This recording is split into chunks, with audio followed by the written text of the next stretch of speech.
Seedless grapes, ঠিক আছে। তো দেখতেই পাচ্ছেন এটা হচ্ছে কালো আঙ্গুর, এই যে। আর এর গাছটা টোটালি খুব ভালো হেলদি হয়েছে। আর এটা আমার মাদার প্ল্যান্ট। আর এখান থেকেই মানে আপনাদেরকে চারা বানানো হয়, ঠিক আছে। তো গ্রাফটেড চারা আমার কাছে নিতে হলে পাওয়া যাবে, খুব রিজনেবল প্রাইস, একেবারে অল্প পয়সায়। কালো আঙ্গুর, লম্বা, গোল, পুরোটাই পাবেন। যেমন সুপার সানাকা, আরও যে ভ্যারাইটিগুলো আছে, ব্ল্যাক সিডলেস, ঠিক আছে।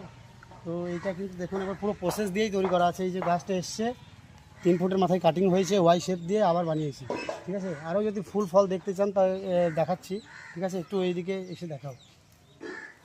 এই যে দেখতে পাচ্ছেন এটা কিন্তু একটা ফুল। আরও অন্য অ্যাঙ্গেল থেকে দেখাচ্ছি। আর এটা একটু মাচান করেছি, এই যে। তো বন্ধুরা, আপনারা যারা আঙ্গুরের গাছ খুঁজছেন, যে মিষ্টি আঙ্গুর আমাদের পশ্চিমবঙ্গের মাটিতে খুব সুন্দর খেতে, আমি নিজে খেয়েছি, টেস্ট রিভিউ আপনাদের দিয়েছি, ঠিক আছে। ভালো মানে একেবারে সুন্দর আঙ্গুর। তো যদি চান চারা আমার কাছে পেয়ে যাবেন, স্ক্রিনের নাম্বার আছে, কন্ট্যাক্ট অবশ্যই করুন।